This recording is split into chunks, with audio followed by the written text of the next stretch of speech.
fadlil adzani wal iqamah.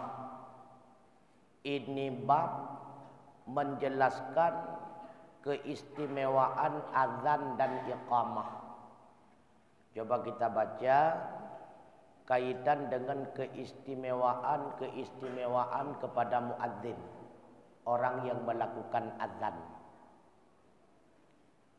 Qala al-faqih, berkatalah faqih, hadis yang diriwayatkan daripada Salamah bin Darar, daripada seorang laki-laki dari ahli negeri Syam.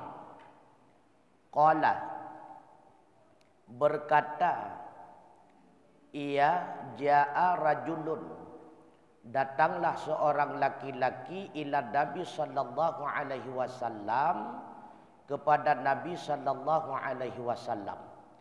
Faqala, laki-laki itu bertanya kepada Rasulullah, akhbarani bi amalin wahidin adkhulu bihil jannah.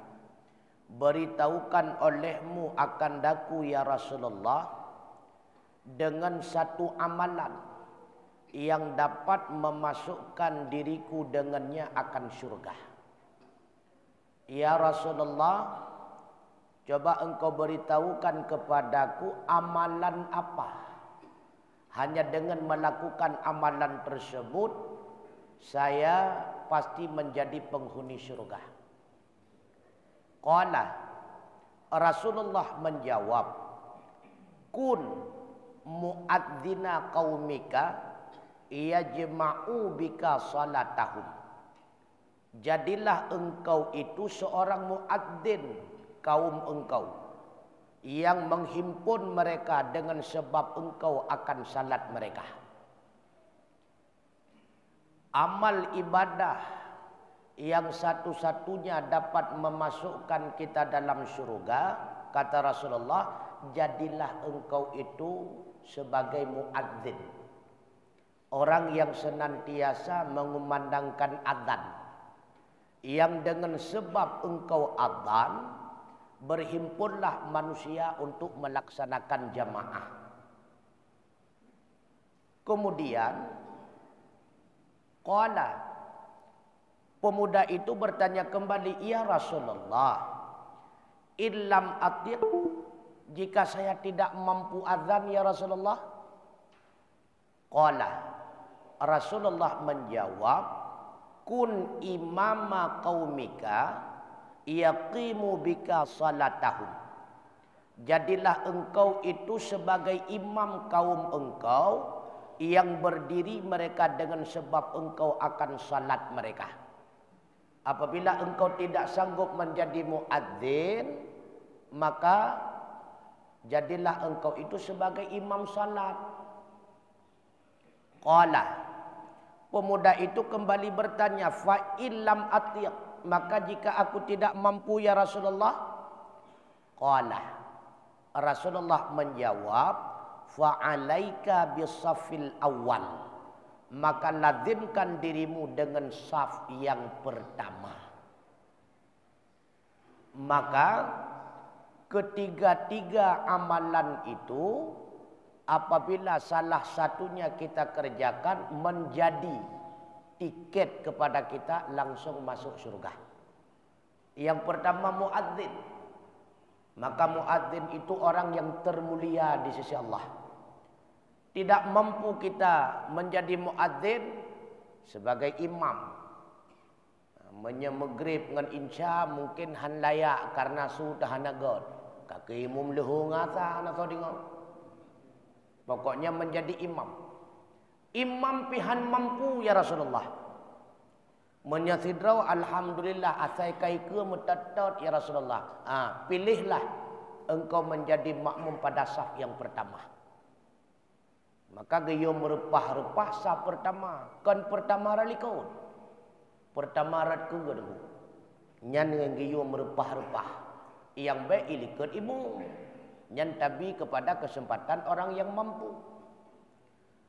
Muadzin yang mendapatkan keistimewaan yang demikian selain urang pasek dan anak miet.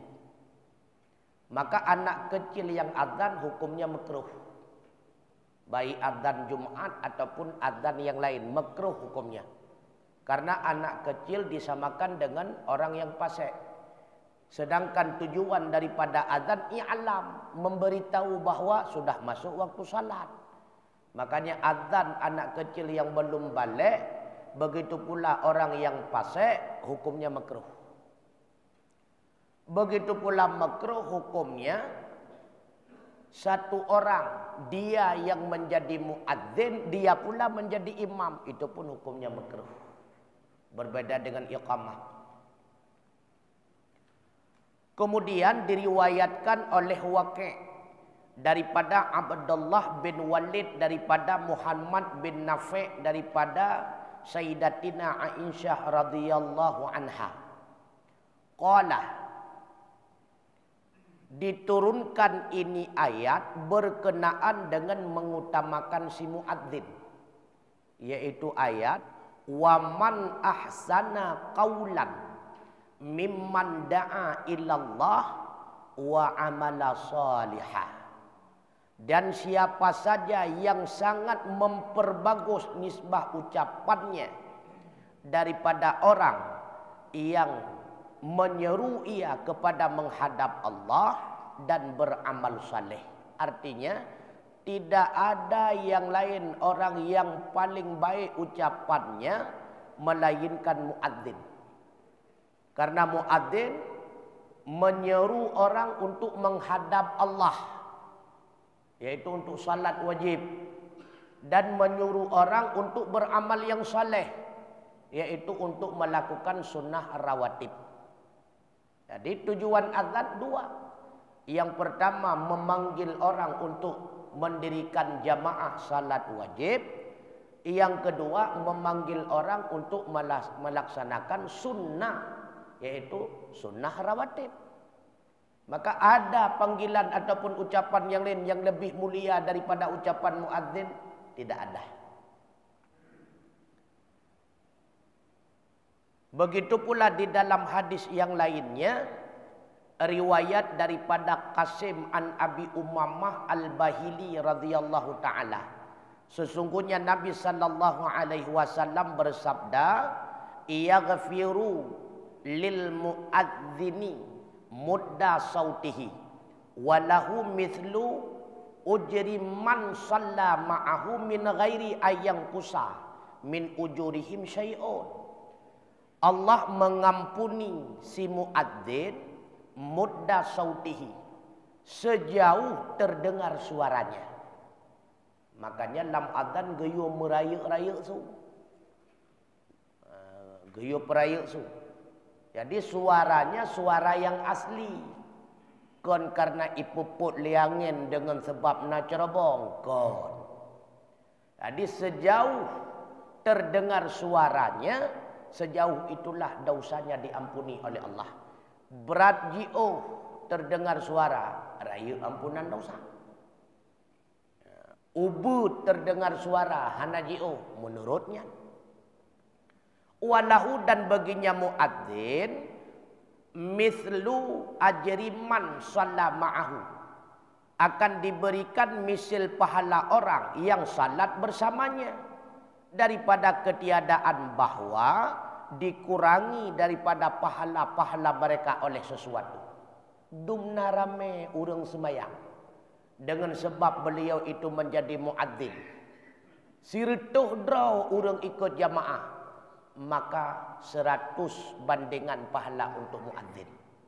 Semakin ramai urang jamaah, semakin rayuk pahala. Apakah Allah akan mengurangi pahala orang yang salat? Tidak. Rayuk dapat pahala je ke muadzin. Makanya geyo merupah-rupah.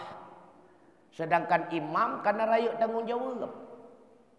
Kekurangan yang dilakukan oleh makmum akan ditanggung oleh imam. Makanya geyo metulak-tulak. Baik tak tulak mendu mana saudara imamnya. Baik. Tapi punya muadzin geyo merupah-rupah. Rayuk dapat fadilah. Cukup rayuk pahala. Bahkan ada hadis yang lain daripada Khawlah bintil Hakam As-Salmiyah. Nah, inilah membuktikan bahwa orang perempuan ada pula yang termasuk kepada golongan ulama. Nah yang tanya mbak ulun tuan tengku urinang jiut ke semua buat uragam jiut. Bahkan banyak sahabat-sahabat Rasulullah yang perempuan muridnya laki-laki. Di antaranya istri sendiri Rasulullah, yaitu Ummul Mukminin Aisyah, Sayyidatina Aisyah. Nyempat lom. Nya ulama urinangnya Khawlah bintil Hakam As-Salmiyah. Nya urinang. Makanya urinang jiut ke guru ragam hana masalah. Qalat, beliau berkata, bersabdalah Rasulullah sallallahu alaihi wasallam, al-maryadu dhaifullahi madama fi maridhihi.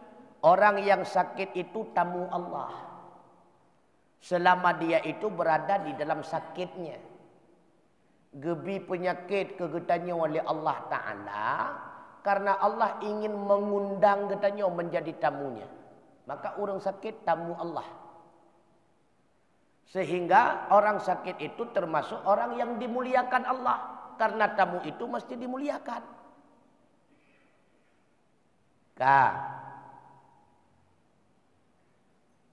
Yarfa'u lahu kulla yaumin amala sab'ina syahidan.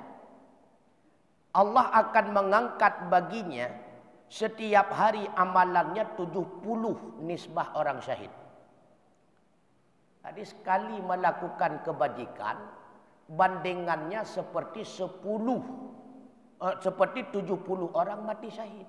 Yang 3 gepubuat ibadat dalam masa sakit, 3 gepubuat kebaikan dalam masa sakit, Allah berikan imbalan seperti 70 orang yang mati syahid. Man kamu rinang dengku lagan nyancin sama. Jadi jalan ku urip inang merempak pahala syahid na 2. Yang pertama sabar di dalam sakitnya, yang kedua beberat cemburu ke lakau. Makanya urinang hana wajib perang. Pakai bancit urinang yang merempak pahala syahid benar cemburu ke lakau. Maka baik bengah-bengah kita yang lakau hati perumah cemburu. Perumah perleh pahala syahidnya. Tapi cemburu ada bukti-bukti. Baik suudan tu. Maka cemburu uri inang kepegah akan melahirkan pahala syahid kepada uri inang. Baik bengah-bengah. Begitu pula mupep-pep uri inang. Yang bernilai dengan zikir. Kadang kita nyot lat dan buda, bu'a buda. Maka yang bu'a zikir, yang kamu pep-pep mentang berderah. Nah, makanya tayang dah kau bengeh-bengeh. Tiban cara bengeh tu dengku, kalau ganyan purmo, nanggap aja putu-pugat teman kamu sibah rumucok nyan. Enan mentang. Nah, bengeh-bengeh. Nah, fa in afahu min maradihi, maka jika sembuh ianya orang sakit, menyembuhkan ianya Allah akannya orang sakit daripada sakitnya, kharaja min dunubihi, keluar ia daripada segala dosanya, kayaumi waladhu ummuhu, bandingan seperti hari dia itu dilahirkan ibunya. Cukup rayu hikmah gebi penyakit negala. Maka yang dia hantam-hantam sakitnya, hana pernah geundang oleh Allah Ta'ala, hana pernah gepemulia katanya oleh Allah Ta'ala. Maka orang yang diberikan penyakit oleh Allah itu orang yang dimuliakan Allah. Tapi dengan syarat. Syarat apabila dia itu sabar dengan sakitnya. Apabila dia itu lebih insaf. Lebih kepada taubat dengan sebab sakitnya. Baik makin sakit, makin muruk, makin sakit, makin buruk akai. Baik menang. Jadi penyakit yang akan melahirkan kebaikan, bernilai kemuliaan di sisi Allah, itulah orang yang sakit sabar dengan penyakitnya. Hanam pepep, hanam merepet dan sebagainya. Hanya yang hana-hana sakit yang ia ada. Hana getegur-tegur oleh Allah Ta'ala, hana gepemulia-pemulia oleh Allah Ta'ala. Maka yang golong-golong sakit, kaji melekai sakit. Ya, kata gepemulia oleh Allah Ta'ala. Bahkan orang yang termulia kalangan-kalangan para aulia Yang menyahana sakit susah ke? Susah ke menyahana sakit? Karena mereka menganggap hilang kemuliaan ketika tidak diberikan penyakit oleh Allah Subhanahu wa taala. Makanya baik muruk katanya gebi penyakit. Ketika berada dalam penyakit, nyan bak watenya dalam kemuliaan Allah katanya. Tekedi mati katanya, mati dalam sakit tersebut. Yang dibarengi dengan kesabaran. Nyan mati katanya mati syahid. Andai kata pulih katanya daripada penyakit, maka sudah terhapus segala dosa dengan sebab sabar daripada penyakit yang gebili Allah. Abih musampo dosa. Ibarat lagi katanya ban lahi, ban urwalahi daripada poma. Kada sampo dosa. Kadang-kadang na daging bat tubuh katanya didasari daripada harta yang haram. Dengan sakit kapijut. Waktu kapijut pulih sakit dembul lain berarti kamu menggantung dengan daging yang baru. Artinya Allah memberikan penyakit kepada kita, membersihkan tubuh kita daripada daging yang haram. Alhamdulillah. Menyatakan yukrok pada doktor yang turi daging haram. Gekrok kedrau kali Allah Ta'ala daging haram yang melekat pada tubuh katanya. Pertanda Allah sayang kepada kita. Pertanda Allah ingin memuliakan kita. Ya, maka cukup rayuh hikmah dengan penyakit. Makin rayuh penyakit dan makin sayang Allah. Makanya baik mengeluh. Membeta ubat-ubat aku je la elah. Kemubat je untuk usaha ikhtiar yang jadi ibadah. Bente hana ubat-ubat kunci. Begitu pula ada hadis yang lain. Sambungan daripada hadis tadi, fa'in qada alaihi bil mauti nyaho adkhalahul jannah bighairi hisab. Maka apabila datanglah atasnya dengan kematian, memasukkan ianya Allah akannya akan surga dengan tanpa hisab. Ya, kan?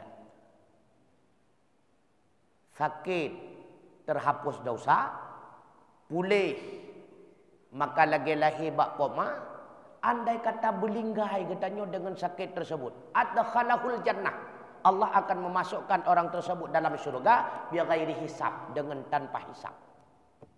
Ya, ini keistimewaan paling raya. Makanya citukukan ulama-ulama katanya di Aceh beho lain. Segala beliau nak tinggal dunia cukup berat-berat sakit ni kan. Karena beliau orang-orang mulia. Abu di Luangin menyebahasa katanya meirang-irai aku. Sampai Abu ayat sembayang payah ne afai lain tu kumutuah nyanduk gebi penyakit li Allah. Abu di Luangin. Allah maafillah. Abu di Palu Gading meirang-irai sakit. Abu tu katanya di belang belah de. Yang nata dengan dua mata cukup berat-berat sakit urungnya. Pakon karena memang Allah ingin menghapuskan dosa mereka. Ingin membersihkan daging-daging daripada tubuh mereka.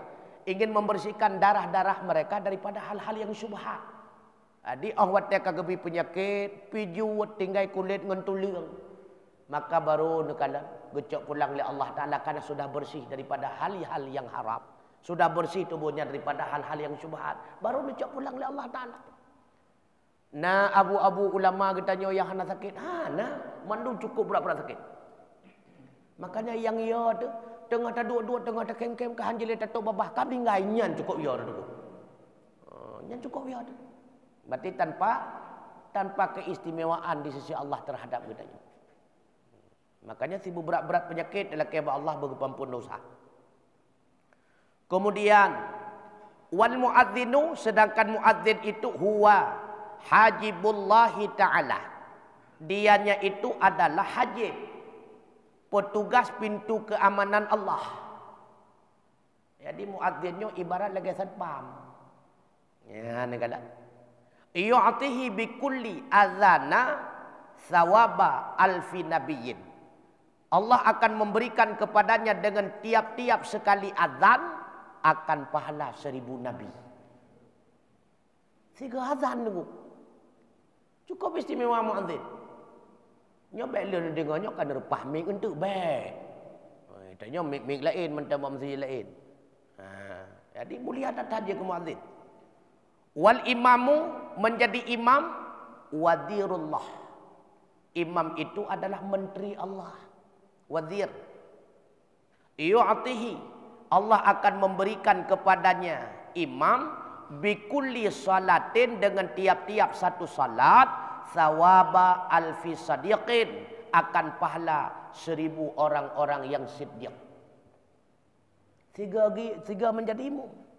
Rakyat tak ada pahala je ke imam, rakyat risiko. Maka dia rakyat pahala, rakyat tak risiko je ke imam. Wal alim dan guru pengajian wakilullah itu wakil Allah.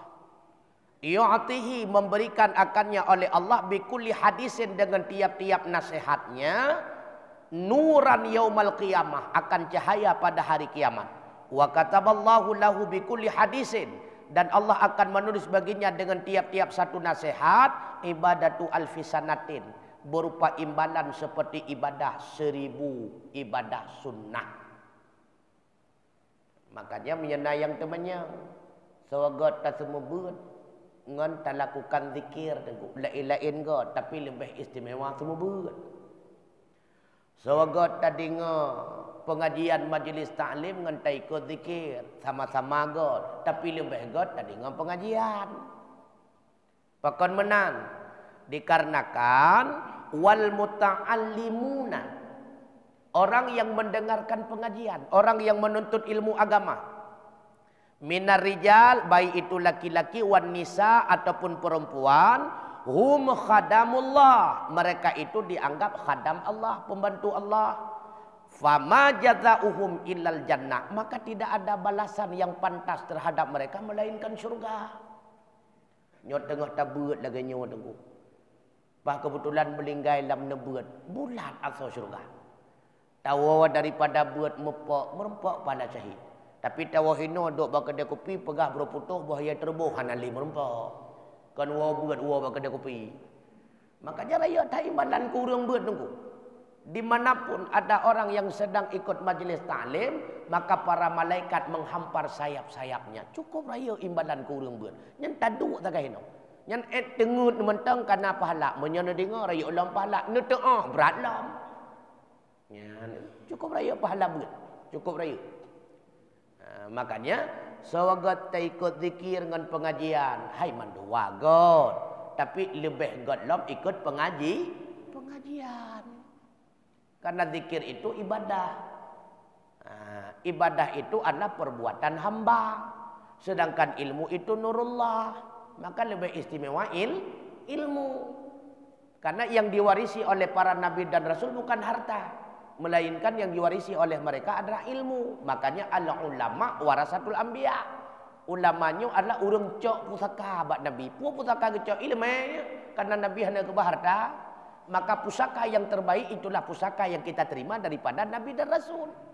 Urang yang tembut sama dengannya tengah gecok-cok pusaka bak Rasulullah. Ya, lebih mulia buat. Kemudian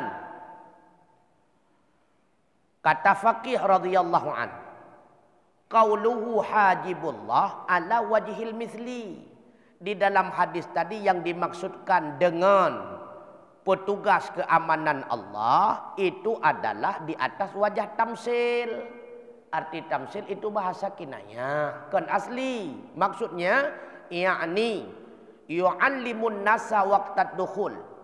Memberitahu ia akan manusia pada waktu masuk salat ala rabbihim di atas menghadap Tuhan mereka. Maka bandingan kal hajibi lil mulki seperti penjaga keamanan seorang raja. Ya'zinu linnas yang mengizinkan ia bagi seluruh manusia bidukhuli waqtil izni dengan masuk waktu izin. Bahkan muadzinnya ibarat dengan penjaga keamanan, penjaga pintu keamanan Allah. Karena sama lagi penjaga keamanan pintu pejabat. Yang jaga keamanan pintu yang pejabat, yang kurangnya yang berizin, Pak, nyo kajak tamong kageliran drone. Pak, presi atu be. Tukang bitai ya, memberikan izin ataupun belum mendapatkan izin. Muazzin juga demikian. Memberitahu bahwa sudah masuk waktu salat. Sama-sama memberikan pengetahuan tentang masuk waktu. Ya, makanya ibarat getamsil dengan penjaga keamanan pintu Allah. Yang tamsilan. Sedangkan Wa kadzalika begitu pula perkataannya wadirullah. Imam itu adalah menteri Allah. Maksudnya sesungguhnya manusia iyaktadu nabihi fi salatihim, mengikuti oleh mereka dengannya imam dalam salatnya imam. Wa salatuhum tatimmu bi salatihi, dan salat mereka makmum sempurna ia dengan sebab salatnya imam. Karena menterinya kan penyempurna. Jadi putra kebutuhan rakyat yang demikian yang ke menteri. Makanya seperti para menteri-menteri. Para menteri-menteri yang menjadi imam nyo diibaratkan seperti wadir Allah. Yang penting baik je ke menteri Luhut bin Sarpanjaitan kamera. Yang lain pun yang menteri-menteri gitu. Kamera je ke wadir. Dan di dalam hadis yang lain bahwa sungguhnya Rasulullah sallallahu alaihi wasallam bersabda, man adzina sab'a sinina a'taqallahu min sab'i darkatin minan nar ba'da ayyah sunaniyatahu. Siapa saja yang adzan ia selama 7 tahun, memerdekakan akannya oleh Allah daripada 7 segala tingkat api neraka, sesudah bahwa memperbagus ia akan niatnya. Ge adzan ni kan jeroh niat ge. Memang karena Allah.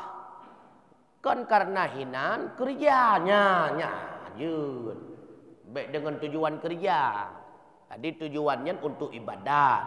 Gebi ikramiyah alhamdulillah je lain ikramiyah. Gaji dengan ikramiyah beda iki. Munnya gaji kontrak kamujan. Munnya ikramiyah karena kemuliaan. Dengan sebab beliau gedang imum gebi ikramiyah, dengan sebab ganyan azan gebi ikramiyah, dengan sebab ganyan sumbuat gebi ikramiyah. Pakiban makna ikramiyah kemuliaan, gepu mulia le urangnya karena ganyan uriku. Dah hana getuntut pi, andai kata hanang dua ge hana gekeunnya pajanlam hana le ya hana gekeun. Nya ganyan ikramiyah pemuliaannya hana masalah. Nya hana beupeuk. Yang be taharap gaji, menyerta harap gaji dan kerja. Jadi bujroh niat berkarena Allah Ta'ala. Dan insya Allah 7 tahun punah je ke muadzin. Maka harum neraka kepada muadzin tersebut. Subhanallah. Ya, ni kala. Pelom, baca tu. Hadis daripada Atta bin Yasar. Rasulullah bersabda, "Yaghfiru lil muadzin mudda sautihi." Allah mengampuni dosa bagi muadzin sejauh suaranya. Wa yasudduquhu, dan dibenarkan akannya kullu ma sami'ahu, oleh tiap-tiap ma yang mendengar akannya, min rutubin wa yabisin, baik daripada makhluk yang basah ataupun makhluk yang kering, artinya yang hidup atau mati. Jadi sejauh suaranya, sejauh itulah dosanya diampuni.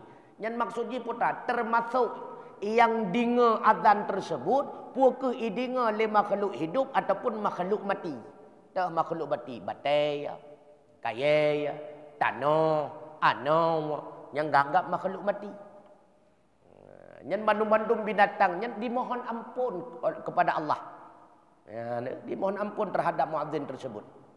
Begitu pula daripada hadis Abi Sa'id Al-Khudri, beliau mengatakan, "Idza kunta fi hadhil bawadi", apabila adalah engkau pada tempat yang luas, tempat yang terbuka, fa adzanta, maka engkau adzan, farfa sautaka, engkau tinggikan suara engkau, fa inni, sesungguhnya aku sami'atu, pernah aku mendengar akan Nabi sallallahu alaihi wasallam bersabda, ianya Rasulullah, la yasma'u maddi sautil muadzin syajarun wala hajarun wala midrun wala insun wala jannon illa syahadalahu yaumal qiyamah indallahi ta'ala.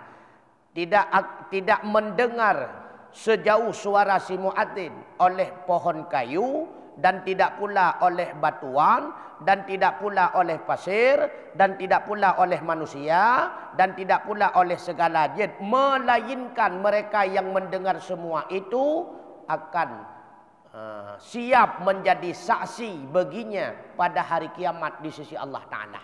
Mandum tadi, ya Allah betul ji muadzin, ya Allah betul ji muadzin. Mandum seluruh makhluk. Begitu pula dalam hadis yang lain Rasulullah bersabda, qala iya ba'atullah yaumal qiyamah Bilal. Allah membangkit pada hari kiamat Bilal bin Rabah ala naqatin min nawakil jannah. Berada ia di atas satu onta daripada segala onta-onta syurga. Waktu bangkit Bilal bin Rabah uro kiamat, maka Bilal di atas kendaraannya, di hati unta. Nya unta syurga. Ia azanu ala dhuhriha. Bilal melakukan azan di hati hurungnya unta. Uro kiamat Bilal azan.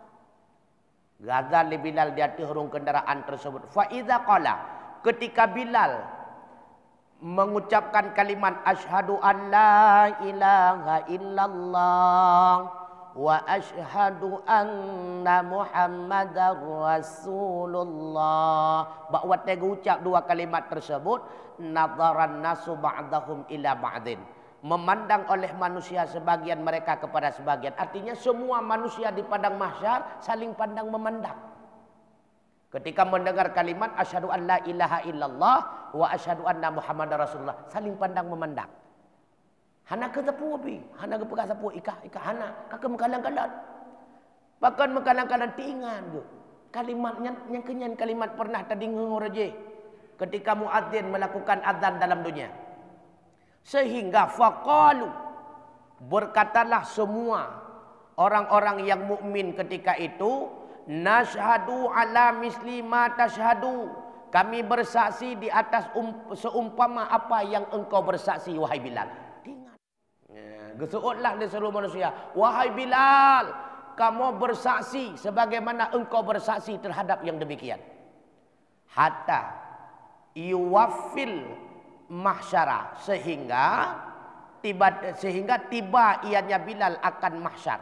Fa idza wafa, ketika sampai ianya Bilal akan mahsyar, yu'ta bihalalin min halalil jannah, didatangkan kepadanya dengan hiasan daripada segala hiasan surga. Fa awwalu man yaksi Bilalun wa salihulna wa salihul muadzzinina, maka orang yang pertama yang dipakaikan pakaian di akhirat itulah Bilal. Selanjutnya segala orang-orang yang saleh daripada kalangan muadzin mereka. Jadi selain Rasulullah, orang yang puntat gebi pakaian hidih di akhirat tahu Bilal bin Rabah.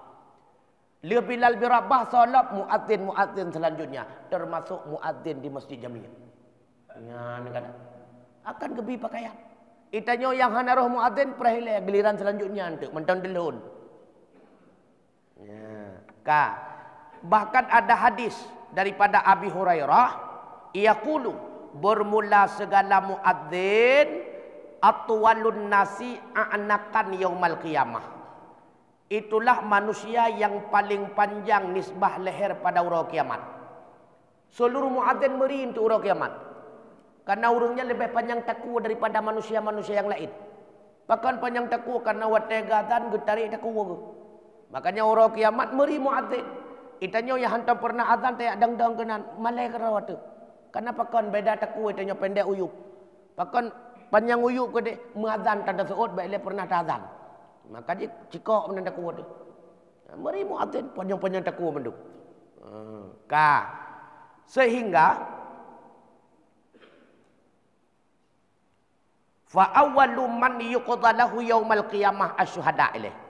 Orang yang pertama yang dihukum baginya pada urang kiamat adalah syuhada, orang yang pun tatat dihisab tahu.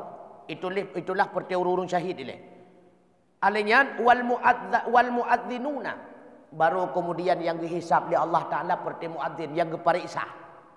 Yang kalau merempak giliran pariksa payah preh pada masa.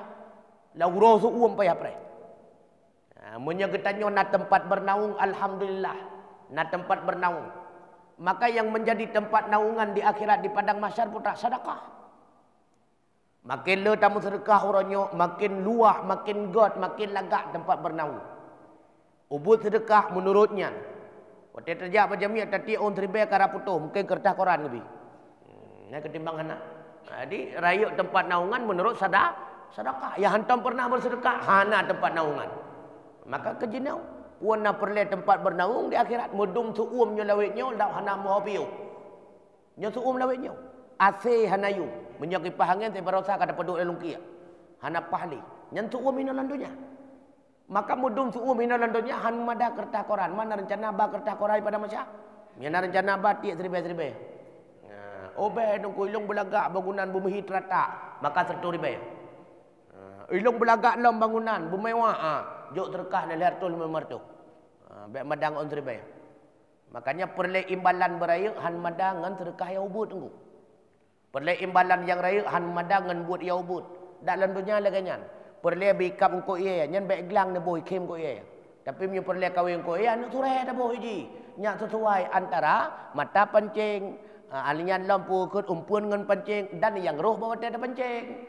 Menyeglang rencana dan kawin ye awai kap sunyi nunggu. Betul-betul. Ini mana sih? Perle berayuk imbalan berayuk buat. Kah, won lomba saut. Kemudian wal muadzinu ba'dal anbiya. Jadi pajan gihisap seperti muadzin dia gihisap seperti para nabi mantang ke periksa. Mamnya perti katanya dia ke periksa tu lihat lah. Menurutnya lembui antri. Fayud'a maka dipanggilkan akan yang pertama muadzin Masjidil Haram. Yang pertama datang. Masjid itu muadzin yang nadi di dekat Kaabah. Yang dia Bilal muadzin yang nadi Masjidil Haram, yaitu muadzin yang naik samping Kaabah. Selanjutnya muadzin Baitul Muqaddis. Berarti Masjidil Haramnya berarti Makkah dan Madinah berarti. Yang pertama, dia Bilal gohoi seperti muadzin tersebut. Anyan liya muadzin Mekah Madinah baru giliran muadzin Baitul Muqaddis. Summa tatabu'il muadzinuna. Kemudian baru diikuti oleh muadzin yang lain. Berarti muadzin mesti berrahmah mandaceh le. Anyan baru itreng kena. Triang gading anyan baru itreng kena anda. Itreng bacu-bacu sampai mesti biru mesti matang baru truk macam ni. Yang kena ujung mai dia. Jadi bacu. Itu tatabu' akan beriring. Muadzin. Maka semakin indah di dalam azan semakin rayuk nilai. Semakin rayuk su dalam azan semakin rayuk nilai. Nyaku kesempatan katanya yang gagak su. Baik pun dia kurung doa. Ya gagak bidi ngai fikir urung kena mati masjid. Jadi kurung gagak su ya laga-laga su kesempatannya. Maka apa lagi punya azan subuh. Andai kata azan subuh tadi ngahana menyenangkan dia tajak masjid. Tanpa dengan gucukak 5-5 tentang. Maka dia bergagat azan. Pilih orang yang gagak su. Nyaku kesempatan. Kemudian sabotu dari Ibnu Mas'ud, "Lau kuntu muadzinan." Seandainya aku itu menjadi muadzin, lama balaitu alla aghdu. Sungguh tidak pernah aku peduli akan bahwa aku ikut peperangan. Andai longjut ke muadzin, ini peperangannya hanam ku permun pi. Karena matinya muadzin mendapatkan mati syah, aku punya ajak perang. Makanya kesempatan paling raya. Etnoile pertanyaan bebas.